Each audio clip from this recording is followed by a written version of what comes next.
आज उन सभी लोगों को जो बड़े अधिकारी और बड़े पोस्ट और पद पर बैठे हैं, चाहे वो नेता हो या अभिनेता, चाहे वो छोटा व्यक्ति हो या बड़ा व्यक्ति हो, चाहे वो कितना ही गरीब क्यों ना हो, चाहे वो कितना ही धनवान क्यों ना हो।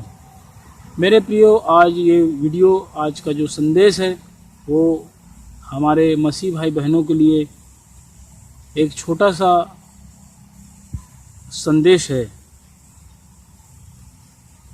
आज इतने संसार में जो लोग होते हैं, किसी पद पर, प्रतिष्ठा पर, या जीते हैं इस संसार में, हम किसी न किसी माध्यम से हम लोगों के साथ बहुत सारी बातों के द्वारा और चीज़ों के द्वारा हम कटौती करते हैं। बहुत से लोगों के साथ, सेहत के साथ, उनकी ज़िंदगी के साथ खेलते हैं। मेरे प्रियो मसीह भाई बहनों, याद रखो, बाइबल की किताब हमें बताती है कि ऐसे कठिन समय आएंगे, और आ भी गया है। मेरे दोस्तों, मेरे मसीह भाइयों और बहनों, आप आज किसकी संतान हैं? अगर हम उत्पत्ति की किताब 2 अध्याय उसके 7 पद में हम पढ़ेंगे, आइए हम 2 अध्याय उसके 7 पद को ध्यान देंगे, जिसमें एक आदम जो मनुष्य का जो मूल पिता है, मनुष्य का जो मूल पिता है, जिसके हम इस संसार में जितने भी मनुष्य पाए जाते हैं सब उसके संतान माने जाते हैं, जिसको हम बाइबल बताती है आदम के विषय में हम जानते हैं कैसे आदम ने पाप किया, और उस पाप के द्वारा पूरे संसार में हर मनुष्य के जीवन में पाप फैल गया, और उसके साथ साथ हम जिस पृथ्वी पर रहते हैं वो पृथ्वी भी श्रापित हो गई। और मेरे प्रियो, आज हम देखते हैं कि हमारे आसपास और इर्द गिर्द और इस संसार में आदम जात की कमी नहीं है। हर मनुष्य आदम की संतान है।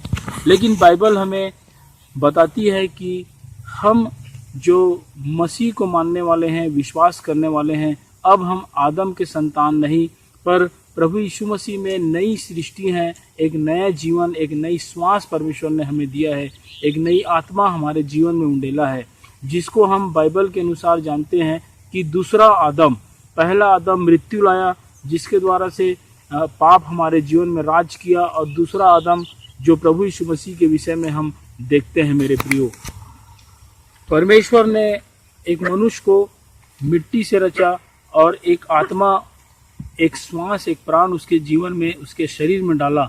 लेकिन जब हम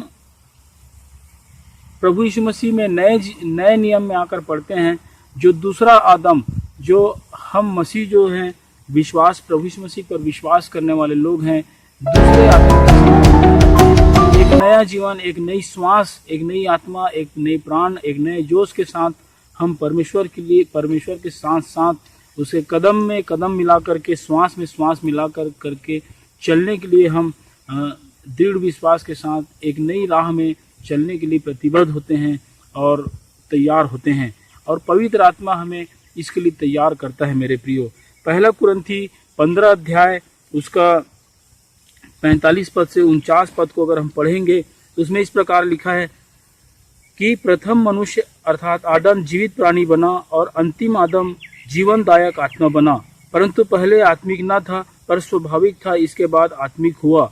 मेरे प्रियो, ये दूसरे आदम के विषय में हमें ज्ञात होता है। एक मनुष्य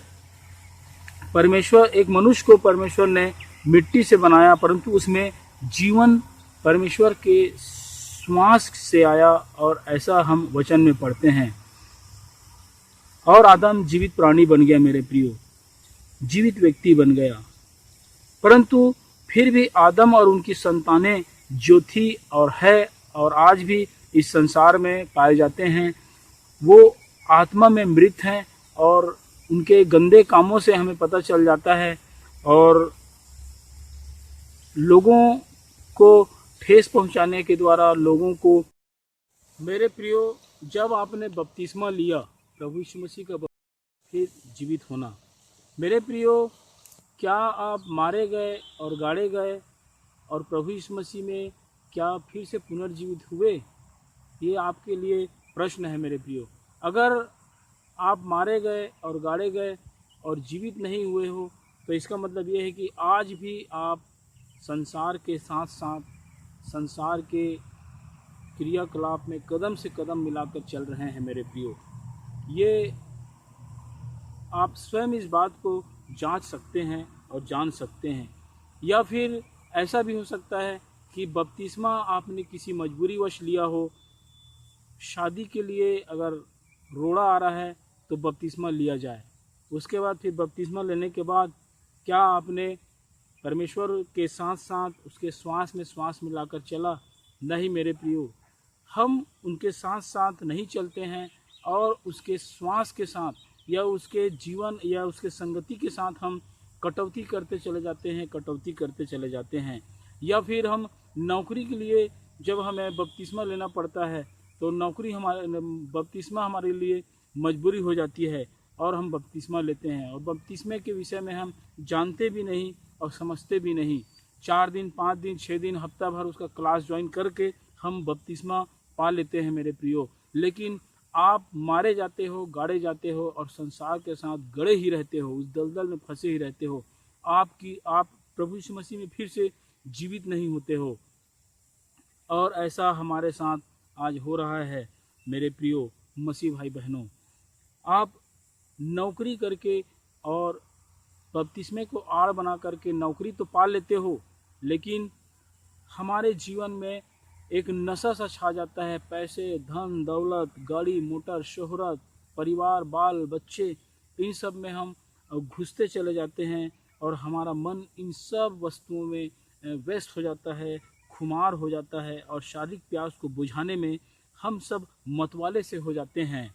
यह इसलिए हो रहा है मेरे प्रियो भाई बहनों और मसीह भाइयों, आप और हम उस परमेश्वर के जीवन के साथ साथ, उसके संगति के साथ साथ, उसके श्वास में श्वास मिला करके, कदम में कदम मिला करके हम चलते नहीं हैं और इन सब बातों में हम कटौती करते चले गए, उससे छुपते चले गए। सप्ताह में एक बार हमने चर्च चले गया तो बहुत तीर मार लेते हैं और बोलते हैं इस सप्ताह तो गए थे, उस सप्ताह चले जाएंगे, या तो फिर इस सप्ताह मैं गया था, उस सप्ताह तू चले जाना। इस प्रकार से हम परमेश्वर की संगति के साथ कटौती करते हैं और कटौती करते चले जाते हैं और कटौती करते रहते हैं मेरे प्रियो।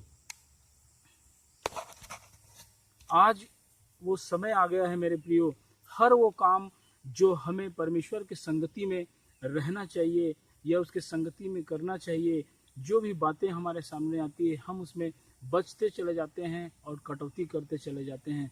आज हमारे सामने एक प्रश्न आ गया है, आज हमारे सामने वो समय आ गया है मेरे प्रियो कि परमेश्वर मानो हमारे श्वास के साथ कटौती कर रहा है, ऐसा प्रतीत हो रहा है।